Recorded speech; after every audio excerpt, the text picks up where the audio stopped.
اور کپڑے بھی تم پہناؤ گی۔ کھانے کا تو سن کر ٹھیک تھا، لیکن کپڑے، یہ سن کر تو میرا دماغ تھوڑا سا چکرایا تھا۔ میں نے کہا اجاز یہ غیر مناسب سی بات ہے، میں کیسے اسے کپڑے بدلوا سکتی ہوں؟ کہنے لگے کہ چھوٹے بھائیوں کی طرح سمجھو اسے یار، اب میں آفس کے کام سنبھالوں یا اسے سنبھالوں، بہرحال تم خود مینج کر لینا۔ یہ کہہ کر وہ چلے گئے۔ میں بے حد پریشان تھی، ابھی یہ سوچ رہی تھی کہ کیا کروں کیا نہیں، جب مجھے حامد کے کمرے سے پکارنے کی آوازیں آئیں۔ وہ بھابھی بھابھی کہہ کے پکار رہا تھا۔ میں اس کے کمرے میں گئی تو وہ پینٹ اور بنیان پہنے کھڑا تھا۔ کہنے لگا کہ یہ شرٹ مجھے پکڑا دے، نہ جانے بھائی نے کہاں رکھ دی ہے۔ پورے بیڈ پر ہاتھ مار مار کے دیکھ چکا ہوں، لیکن سمجھ نہیں آ رہی۔ اس کی شرٹ بیڈ کے کنارے پر لٹکی ہوئی تھی۔ میں نے وہ شرٹ اسے پکڑا دی۔ اس نے شرٹ پہن تو لی، لیکن بٹن وہ ٹیڑھے بند کر رہا تھا۔ مجبوراً مجھے ہی آگے بڑھنا پڑا۔ میں نے کہا تم چھوڑو، میں تمہیں بٹن بند کر کے دے دیتی ہوں۔ میں نے اس کی شرٹ کے بٹن بند کیے تو وہ خوش ہو گیا۔ کہنے لگا میرے بال بھی بنا دیں بھابھی۔ میں نے ڈریسنگ سے کنگا لیا اور اس کے بال بھی بنا دیے۔ پھر کہنے لگا مجھے اپنا ہاتھ دیں۔ میں نے کہا وہ کیوں؟ کہنے لگا دیں۔ تو میں نے ڈرتے ڈرتے اپنا ہاتھ اسے پکڑایا تھا۔ یہ سوچ رہی تھی کہ وہ کیوں میرا ہاتھ پکڑنا چاہتا ہے۔ اس نے ہاتھ اپنے دونوں ہاتھوں میں لیا۔ کہنے لگا آپ کا بہت بہت شکریہ۔ یہ کہہ کر اس نے میرا ہاتھ چھوڑ دیا۔ آپ کو دیکھ تو نہیں سکتا، لیکن محسوس تو کر سکتا ہوں، اس لیے آپ کا ہاتھ پکڑ کر محسوس کرنا چاہتا تھا کہ بھابھی کیسی ہوتی ہیں۔ مجھے تو ماں کی محبت بھی نصیب نہ ہوئی۔ بہت چھوٹا تھا جب میری والدہ کا انتقال ہو گیا، اور والد ابھی 2 سال پہلے ہی فوت ہوئے۔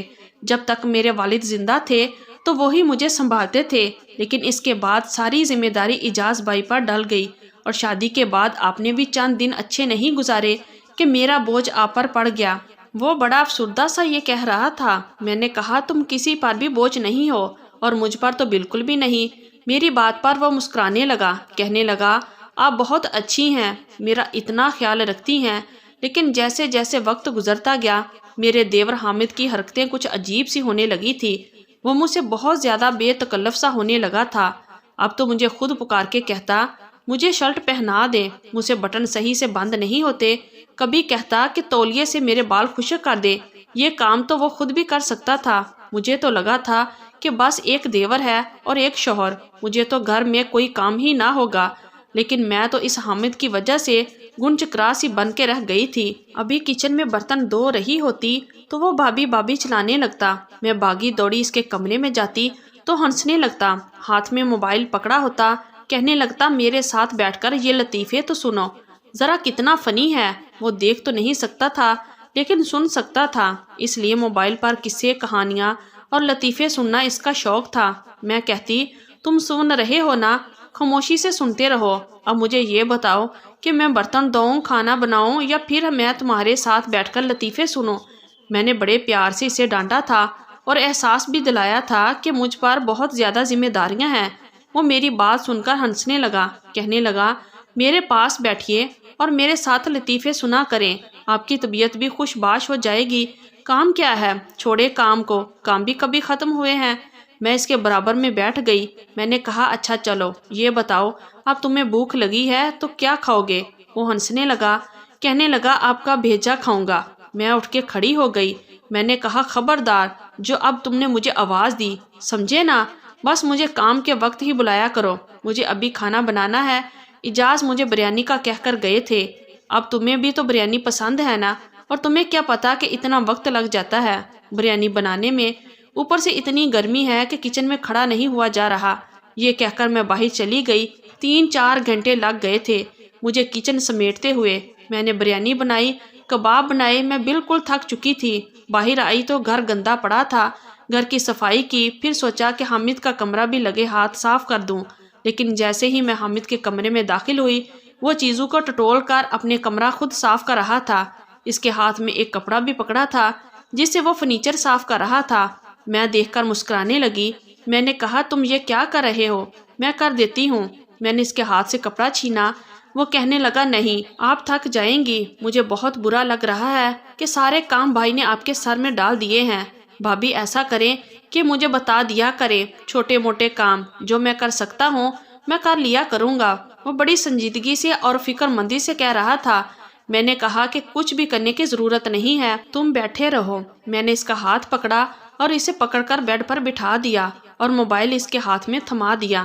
میں نے کہا تم بس ویڈیو سنا کرو۔ میں نے اسے ایک ویڈیو لگا دی جس میں لطیفے تھے، لیکن اس نے تو موبائل کے ساتھ ساتھ میرا ہاتھ بھی پکڑ لیا اور مجھے اپنے پاس بٹھا لیا۔ کہنے لگا یہاں بیٹھو، اب بہت کر لیا اپنے کام، اب آپ کچھ نہیں کریں گے۔ اس نے میرا ہاتھ بڑی مضبوطی سے پکڑا تھا۔ میں نے کہا حامد یہ کیا حرکت ہے، میرا ہاتھ چھوڑو، شام ہو گئی ہے اور مجھے چائے بھی بنانی ہے، تم بتاؤ چائے کے ساتھ کیا کھاؤ گے، تمہارے لیے کچھ فرائی کر دوں؟ کہنے لگا کچھ نہیں کھانا مجھے، آپ مجھے بھی اپنے ساتھ کچن میں لے کر جائیں، بس مجھے بتائیں کہ چائے کیسے بناتے ہیں۔ میں نے کہا تم میری فکر چھوڑو۔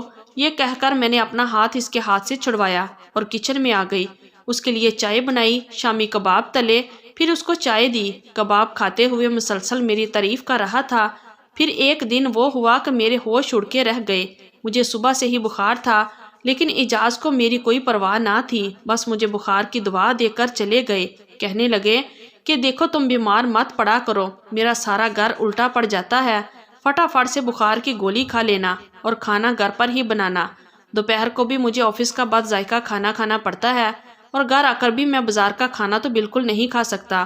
ان کے سامنے تو میں نے کہا کہ چلو ٹھیک ہے میں کر دوں گی، لیکن بخار کی دوا کھانے کے باوجود میرا بخار کم نہیں ہو رہا تھا۔ شاید میرے گلے میں انفیکشن ہو گیا تھا، گلے میں بھی شدید درد تھی اور میرا بخار کم ہونے کی بجائے بڑھنے لگا۔ میں اپنے کمرے میں بے سودہ لیٹی ہوئی تھی جب کمرے پر دستک ہوئی اور پھر دروازہ کھلا۔ حامد سامنے کھڑا تھا۔ میں نے بہت مشکل سے اپنی آنکھیں کھول کر اسے دیکھا تھا۔ وہ اپنی اسٹک کی مدد سے چلتا ہوا میرے پاس آیا۔ بھابھی آپ کو کیا ہوا ہے؟ آپ نے ابھی تک میرا ناشتہ بھی نہیں بنایا، مجھے بہت شدید بھوک لگی ہے۔ میں نے کہا میری طبیعت ٹھیک نہیں ہے، مجھے بخار ہے۔ یہ سن کر وہ پریشان ہو گیا۔ میں نے کہا مجھ سے بالکل بھی اٹھا نہیں جا رہا، میں کیسے تمہارا ناشتہ بناؤں گی؟ وہ کہنے لگا کیا آپ نے بھی ناشتہ نہیں کیا؟ میں نے کہا کہ نہیں، میری ہمت نہیں ہے کہ میں اٹھ کے ناشتہ بناؤں۔ ایسا کرو تم اعجاز کو فون کر دو، اسے کہو کہ جلدی گھر آ جائے، مجھ سے کچھ بھی نہیں ہو رہا۔ میری بات سن کر وہ کمرے سے باہر چلا گیا۔ کچھ ہی دیر بعد اس کے چیخنے چلانے کی آواز آنے لگی۔ وہ سن کر میں یک دم بیڈ پر اٹھ کر بیٹھ گئی۔ اپنی بخار کو خاطر میں لاتے ہوئے میں جلدی سے کمرے سے باہر آئی۔ چیخنے کی آوازیں کچن سے آ رہی تھی۔ جب میں نے کچن میں آئی تو میرے ہوش اڑ کے رہ گئے۔ اس کے کپڑوں پر آگ لگی ہوئی تھی۔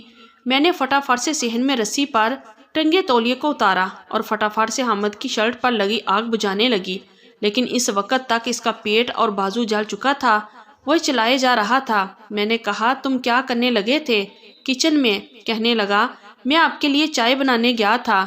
وہ تڑپے جا رہا تھا، روئے جا رہا تھا۔ کہنے لگا مجھے کیا پتا تھا کہ آگ لگ جائے گی۔ میں نے جلدی سے اعجاز کو فون کیا کہ حامد تو یوں تڑپ رہا تھا کہ جیسے اسے یہ تکلیف برداشت نہیں ہو رہی ہو۔ اس کے پیٹ اور سینہ گوشت تک جل گیا تھا، وہ تڑپی جا رہا تھا۔ اعجاز کو جب پتا چلا تو وہ بھاگے دوڑے گھر آئے تھے۔ حامد کا پیٹ اور سینہ کافی حد تک جل چکا تھا، وہ روئے جا رہا تھا۔ اعجاز اسے ڈاکٹر کے پاس لے گئے۔